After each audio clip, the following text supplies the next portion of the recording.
Selamat pagi anak-anakku semuanya. Pada sesi kali ini kita akan membahas bab 2 yaitu tentang statistika. Yang akan kita bahas pertama adalah tentang penyajian data. Ada 4 bentuk penyajian data. Yang pertama adalah tabel distribusi frekuensi. Yang kedua, histogram.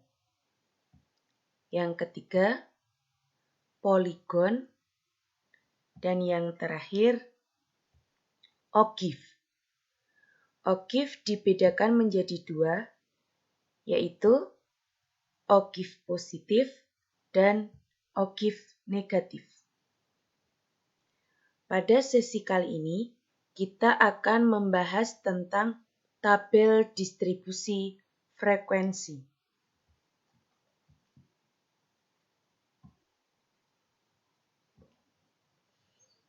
Data yang sudah terkumpul dapat disajikan dalam bentuk daftar atau tabel. Untuk data yang berukuran besar, pada umumnya disusun dalam suatu daftar atau tabel yang disebut daftar distribusi frekuensi atau daftar sebaran frekuensi. Daftar distribusi frekuensi dapat dibedakan menjadi 2 macam, yaitu daftar distribusi frekuensi tunggal dan daftar distribusi frekuensi berkelompok.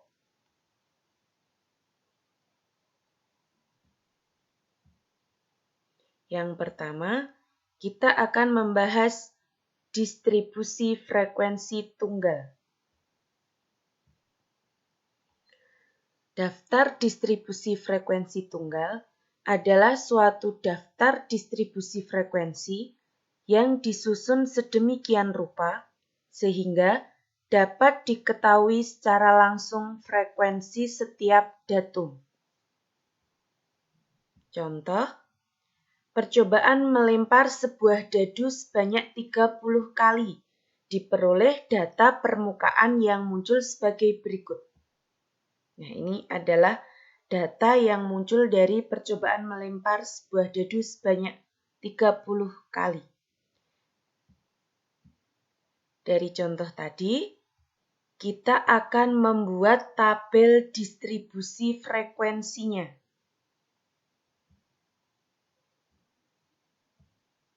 Nah, jadi untuk mata dadu ada 6, yaitu angka 1, 2, 3, 4, 5, dan 6. Kita cek datanya satu persatu dengan membuat turus terlebih dahulu. Yang pertama 2. 2 di kelas yang kedua, kita buat 1 turus. Kemudian 6 di paling bawah 1 turus. 3 di sini kita buat 1 turus. 3 lagi 1 turus. Dan seterusnya sampai semua data di sini masuk dalam tabel. Setelah selesai, baru kita hitung frekuensinya. Untuk angka pertama ada 4. Angka 2 ada 5. 3 ada 8. 4 ada 6. Angka 5 ada 4. Dan terakhir angka 6 ada 3. Jadi ini adalah tabel distribusi frekuensi tunggal, karena di sini datanya tunggal.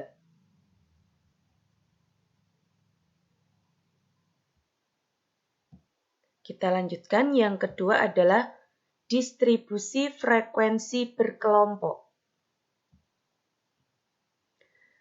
Daftar distribusi frekuensi berkelompok adalah suatu daftar distribusi frekuensi yang disusun sedemikian rupa sehingga data yang berukuran besar disederhanakan dengan mengelompokkannya menurut kelompok-kelompok atau kelas-kelas tertentu. Kemudian Dari masing-masing kelas tersebut, dihitung frekuensinya. Data tersebut dikelompokkan ke dalam interval-interval kelas yang sama panjang. Kita ke contoh. Nah, ini adalah contoh dari tabel distribusi frekuensi berkelompok. Jadi datanya berupa interval, di mana masing-masing interval atau masing-masing kelas ini panjangnya sama.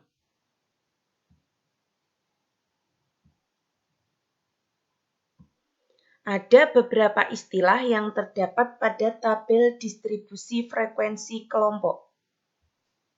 Yang pertama ada kelas interval, yaitu kelompok nilai data yang ditulis dalam bentuk interval. Pada tabel di samping terdapat 5 kelas interval, yaitu kelas pertama adalah 41 sampai 50, kelas kedua 51 sampai 60, dan seterusnya sampai kelas kelima adalah 81 sampai 90. Yang kedua adalah batas bawah kelas, atau biasanya kita singkat dengan BB, yaitu nilai data yang terletak di sebelah kiri untuk setiap kelas interval. Pada tabel di samping, BB untuk kelas pertama adalah 41. Batas bawah untuk kelas kedua adalah 51 dan seterusnya. Jadi ini adalah batas bawah. Untuk kelas kelima, batas bawahnya adalah 81. Berikutnya adalah batas atas kelas. Biasanya disingkat dengan BA, yaitu nilai data yang terletak di sebelah kanan untuk setiap kelas interval. Jadi pada tabel di samping, batas atas untuk kelas pertama adalah 50, untuk kelas ketiga adalah 70, dan batas atas untuk kelas kelima adalah 90. Jadi batas atasnya adalah ini. Kita lanjutkan. Untuk istilah yang berikutnya adalah tepi bawah kelas. Tepi bawah kelas atau biasanya disingkat dengan TB, yaitu batas bawah kelas dikurangi ketelitian data. Jika datanya berupa bilangan bulat, ketelitian datanya sebesar 0,5. Jika data berupa bilangan 1 desimal, ketelitian datanya sebesar 0,05. Nah, pada tabel di samping, datanya berupa bilangan bulat. Jadi, kita menggunakan ketelitian datanya adalah 0,5. Pada tabel di samping, tepi bawah kelas pertama adalah 41 dikurangi 0,5, yaitu 40,5. Jadi kelas pertama tadi batas bawahnya 41, sehingga tepi bawahnya 41 dikurangi 0,5.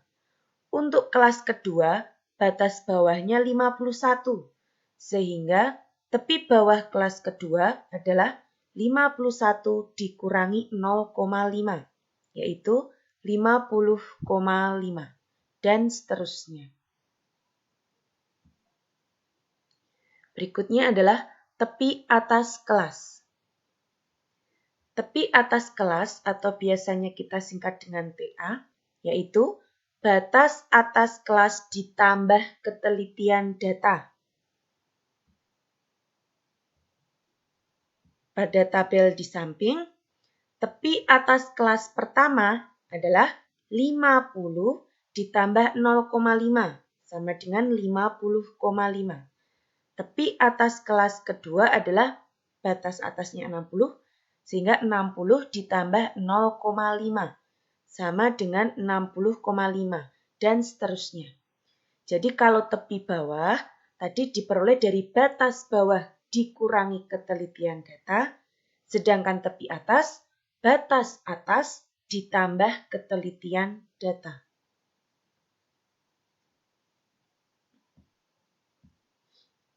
Istilah yang berikutnya, titik tengah. Titik tengah diperoleh dari setengah kali jumlah batas bawah dan batas atas kelas. Pada tabel di samping, titik tengah kelas pertama berarti diperoleh dari 41 ditambah 50 dibagi 2. Diperoleh titik tengah kelas pertama adalah 45,5.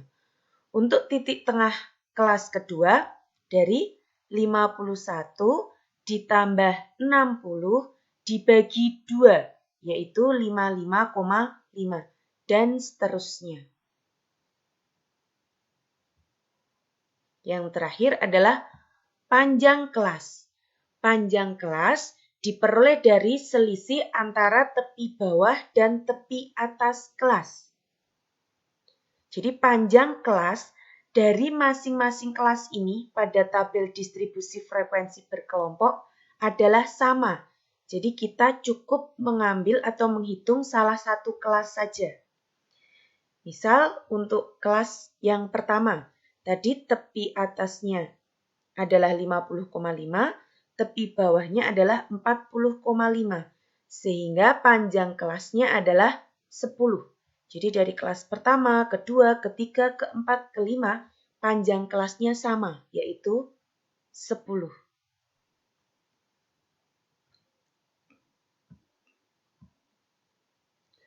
Berikutnya, kita akan membuat daftar distribusi frekuensi berkelompok. Ada beberapa langkah. Yang pertama, tentukan jangkauan, yaitu data maksimum dikurangi data minimum, atau dirumuskan J sama dengan X max dikurangi X min. Jadi data terbesar dikurangi data terkecil. Langkah yang kedua, tentukan banyaknya kelas atau K yang diperlukan. Untuk menentukan banyaknya kelas, biasanya digunakan aturan Stargess, yaitu K sama dengan 1 ditambah 3,3 dikali log N. Dengan N adalah banyak data. Nilai K dinyatakan dalam bilangan bulat melalui pembulatan. Langkah ketiga, tentukan panjang kelas interval atau P dengan rumus P sama dengan J per K. Jadi jangkauan dibagi dengan banyak kelasnya.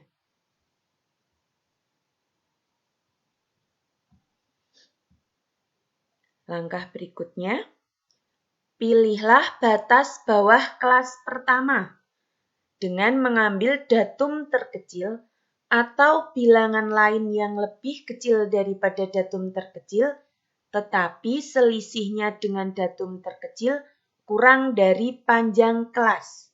Nah, untuk lebih memudahkan, untuk batas kelas pertama, batas bawah kelas pertama, kita ambil saja datum terkecilnya. Kemudian, berdasarkan panjang kelas yang diperoleh pada langkah 3, kita menentukan kelas-kelasnya sedemikian rupa sehingga seluruh nilai data dapat tercakup di dalamnya. Jadi, data terkecil nanti masuk di kelas pertama dan data terbesar masuk di kelas terakhir. Langkah terakhir, tentukan frekuensi masing-masing kelas dengan sistem turus atau tali. Dihitung 1 per 1. Masukkan hasilnya dalam sebuah daftar sehingga tersusunlah suatu daftar distribusi frekuensi berkelompok. Kita ke contoh. Buatlah daftar distribusi frekuensi berkelompok untuk data berikut. Nah, ini adalah datanya.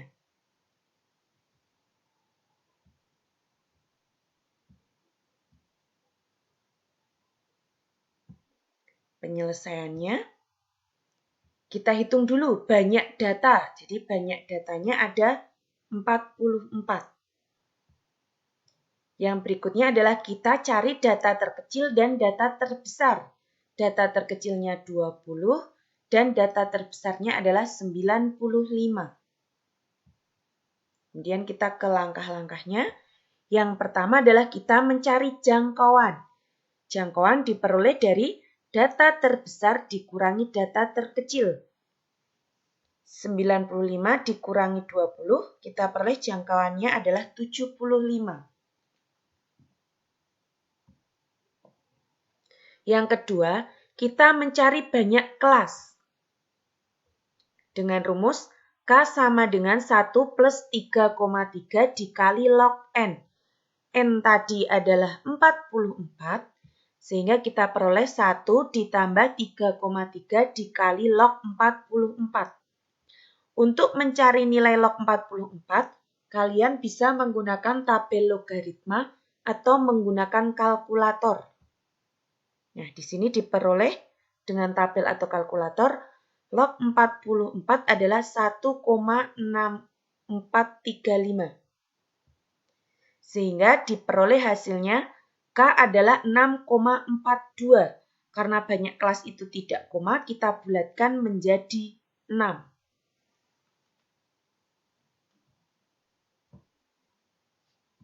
Langkah yang ketiga, kita mencari panjang kelas dengan rumus P sama dengan J per K.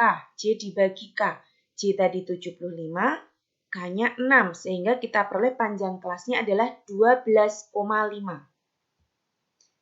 Dibulatkan menjadi 13. Nah, tadi data terkecil adalah 20 dan data terbesar 95. Banyak kelas ada 6, panjang kelas 13. Sehingga kelas pertamanya adalah 20 sampai 32. Jadi kita ambil batas bawah kelas terkecil atau batas bawah kelas pertama adalah data terkecilnya. Di sini data terkecilnya 20. Sehingga kelas pertamanya adalah 20 sampai 32 karena panjang kelasnya 13. Jadi secara mudahnya tinggal untuk mencari batas atasnya tinggal batas bawah ditambah dengan 13 min 1. 13 min 1 adalah 12. Sehingga untuk kelas pertama 20 sampai 20 ditambah 12, 32. Untuk kelas kedua, kita lanjutkan dari kelas pertama tadi. Batas atas kelas pertama adalah 32, sehingga kelas kedua, batas bawahnya kita mulai dari 33. Kemudian ditambah 12, yaitu 45. Dan seterusnya sampai ada 6 kelas. Jadi kalau kita buat dalam tabel ini. Jadi ada 6 kelas. 1, 2, 3, 4, 5, 6. Kita cek data terkecilnya tadi 20 ada di kelas pertama. Data terbesarnya 95 sudah ada di kelas yang terakhir. Sehingga kita mencari turus dari masing-masing kelas. Jadi kita kembali ke data tadi. Data pertama adalah 20. Nah, 20 di kelas pertama. Kita buat satu turus di sini. Kemudian 58. 58 di kelas ketiga. Kita buat satu turus. Kemudian 72. 72 di kelas kelima. Kita buat satu turus. Dan seterusnya sampai semua data, sampai 94. Setelah kita membuat turus, kemudian kita menghitung frekuensinya atau jumlah dari turus ini. Untuk kelas pertama frekuensinya adalah 2, kelas kedua frekuensinya 5, kelas ketiga frekuensinya 8, kelas keempat frekuensinya 12, kelas kelima frekuensinya 9, dan terakhir kelas keenam frekuensinya 8. Jadi data ini dapat disajikan dalam daftar distribusi frekuensi berkelompok menjadi ini. Nah, ini datanya sudah berkelompok.